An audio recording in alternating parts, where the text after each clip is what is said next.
Okay, now we're gonna add the head of the lion to the body. We're gonna be working the body actually directly off the head.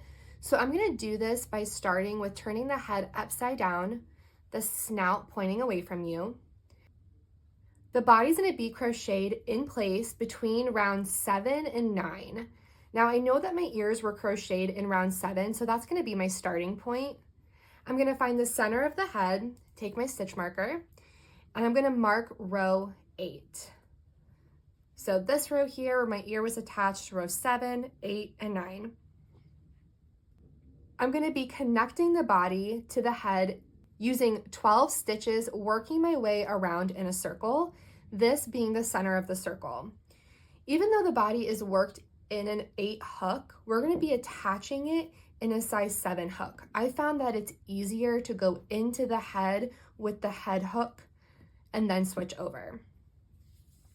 So I'm gonna go ahead and just stitch in. I like to stitch in as central of the head as possible. This is gonna help keep your body and eventually the legs even. So I'm gonna go ahead and just do 12 single crochet stitches.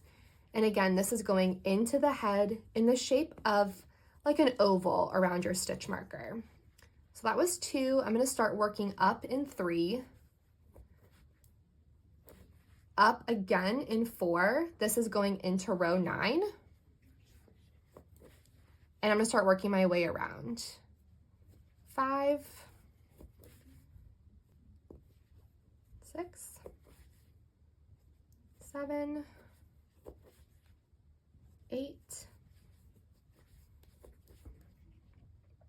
Okay, and now with 9, I'm gonna start working my way down and out. So that is stitch 9.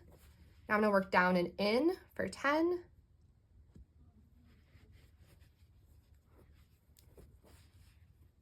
And then 11, and completing my circle in 12. Right back to my first stitch. Okay, so when you're done with those 12 stitches in the head, you're gonna remove your size 7 hook. We're moving on to the 8. There should be a circle right around the stitch marker you placed in the center. You can double check to make sure that this is in the right location by flipping the head up and making sure it's lining up with the center of the nose. Okay, we're now ready to work the body off the head.